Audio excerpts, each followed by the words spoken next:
Looking back at the season, I thought we continued to get better each and every day as the season went on. And it's something we thought as a staff would happen. We knew we were going to be young. We were going to rely on a lot of our younger guys to come in and play right away and contribute right away. And we thought that as the year went on, if we did our job of developing these young men and getting them to buy into what we were doing, that we would get better as the season went on. So that started in the preseason. Our upperclassmen did a great job of bringing these guys into the fold and getting them to understand what being a student athlete at Allegheny College was all about, what the expectations were as being part of the men's basketball family, how we do things. So I really tip my hat to our upperclassmen. On the same token, I give our freshmen credit for buying in and believing in the message and working extremely hard to get themselves ready for the season. So it started right when they got on campus with their preseason workouts. You know, they were committed, and it continued as the year went on.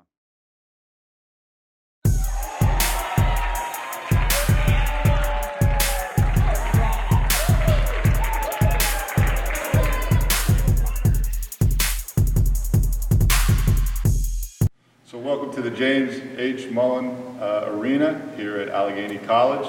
I'm Bob Simmons, the head men's basketball coach. I'm joined with junior first team all-conference Jordan Rawls, and we're going to introduce a segment today called Rim Running with Rawls. Ready, Jordan? Of course. Okay. So what was your most memorable part of this season? Probably getting the alley-oop dunk against Overland. Okay. It was a pretty good play call. Pretty good play call. Good call. What was the one thing that helped you develop your game the most this year? Probably good recruits that we brought in and just being on the team for a couple of years before. Who's your favorite opponent that we play on the schedule? Probably OWU, because they always shoot the lights out and they give us good competition. Okay. Who's your favorite coach on staff? P. Mark. Second favorite coach on staff? Coach Price. Third favorite coach on staff? Coach Smith. Wow. Looks like his playing time just went down. Cool. And now I got some questions for you, Coach. Okay, great. So we started off pretty well, winning a bunch of games, and then we beat Carnegie Mellon here at home, and then we went on a little bit of a losing streak, and really how our guys responded to that. That stood out to me, how they responded to that. They weren't happy, but they didn't give up. They figured it out, and when we came back from Christmas break, you could see a difference in our guys. We were a little closer. We were a little bit more focused. There was a change. That's where we noticed the change, and we thought, we have something special going on here. So that segment stood out to me. Of course, beating Wabash, the number 14 team in the country, in the first game ever in the James H. Mullen Arena, in front of, over 1,000 people. That game really stood out to us. The fan support was great. The community support was great. And I just thought our guys played at a different level. At that point, I think our guys started to believe we can do this. The triple overtime game against Oberlin, even though we lose that game, I thought was one of the best games that I've ever been a part of in my career. I thought both teams left everything they had on the floor. It was really a shame that one team had to lose, but that was a great game, and we grew up in that game. The Worcester game at home, again where we lost, we had special assistant Jim Mullen on staff for that game, and that game really stood out to me. Again, I thought it was a very well played game. Both teams left it on the floor, and again gave us a chance to grow up. And then another game that really stood out to me was the playoff game. How our guys responded, being the 8th seed, going to the 1 seed, Worcester ranked 12th in the country, playing in front of that crowd and silencing that crowd for the majority of the game. It was eerie quiet in there. they really left everything on the floor. And even though we lost, I don't think as a coach we could have asked any more of them. So those are some things that really stood out to us. All right, so from the Allegheny Oberlin game, the triple overtime game, marathon game, we had noticed while we were watching film what Oberlin does on their OB under defense, and we thought we might be able to expose them a little bit with this play. And so the night before practice, or for this game, we took a couple minutes at the end of practice and put this in, and didn't know when I was going to use it, if I would use it, but wanted to have it in my pocket just in case. And game tied 62-62, a minute 25 left. The opportunity presented itself to run this, and I thought this might give us that little bit of a boost of energy and get the crowd more involved down the stretch. So what we ended up doing here was setting it up where Lamar cut through hard, and Jordan just comes to the rim, and Billy made a great pass, and Rawls did the rest. And you could see the bench going crazy, and the coaches went crazy. So it was a pretty good play call, and they executed it to perfection. Hey, sometimes it's going to be a Jordan Rawls dunk. It's going to be a Jordan Rawls dunk. What does the support mean for our alumni? My whole philosophy is centered around family. My whole coaching philosophy is centered around family.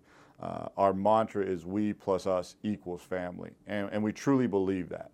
And it takes a while for guys to buy into it. It sounds great in the recruiting pitch to mom and dad when they're sitting in the office or I'm sitting in their home. But, as most human beings, well, is he for real? He's saying that now, but is it like that when he get there? And what we found is when recruits come to campus and they're with our guys at lunch or on a tour of campus, they really feel that we are a family and we're close. And that includes our alumni. Certainly I didn't recruit or coach the guys in the 70s and the 80s or the 90s or the early 2000s, but they're part of this family. They're part of the Allegheny College men's basketball family, and they're welcome back anytime, whether it's for a practice, a game, just stop by the office because they're in town.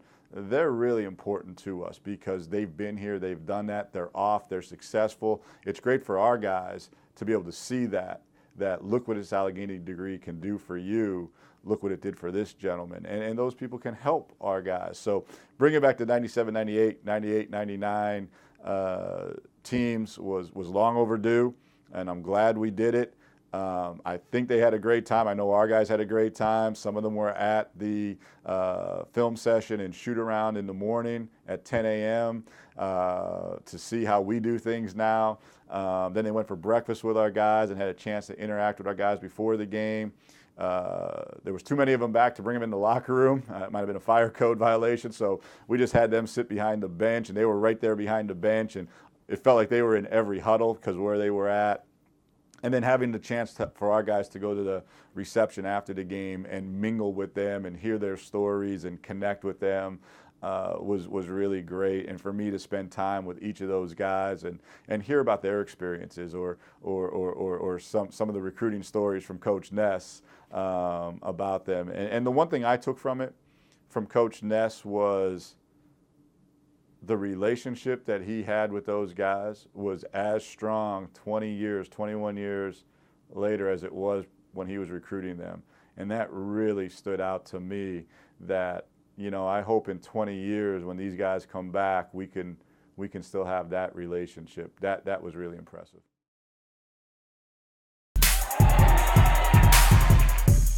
All right, Coach. So you've been here a couple of years. What do you like about coaching at Allegheny? I love the student athletes that we get to work with. They're student first, they're athlete second. They're committed to both. Solid. What would you say was your favorite game from this season? I'd have to say the Worcester game, the playoff game. I thought both teams played at an exceptionally high level and just really had fun coaching in that game. Sweet. Now that we're in the postseason, do you have any plans for spring break? No, I'm going to do some paperwork that's long overdue and some recruiting, finish up the class. Solid. Who's your favorite assistant coach? I love them all the same. Sure you do. Sure you do. Okay. The expectation for next year is the same as it was for this year, to win it. Plain and simple, is to win it. You know, we're not here to play for second. We're here to win the whole thing. So that's the expectation. That's the goal. That's what we're working towards. I know our guys are back with Coach Bayou, our strength and conditioning coach, back in the weight room lifting. I know guys are coming in to get shots up because I get emails and text messages about the lights being left on or the baskets being down and having to run over here late at night and turn the lights off and put the hoops up. And I welcome that, you know. And then, you know, for us as a staff, we're continuing to recruit and bring in some pieces to the puzzle to help get us to that point. But also, we've already started breaking down film and started figuring some things out that we need to improve on as a staff for next year. So we're already working on next year, and the expectation will always be to win a championship.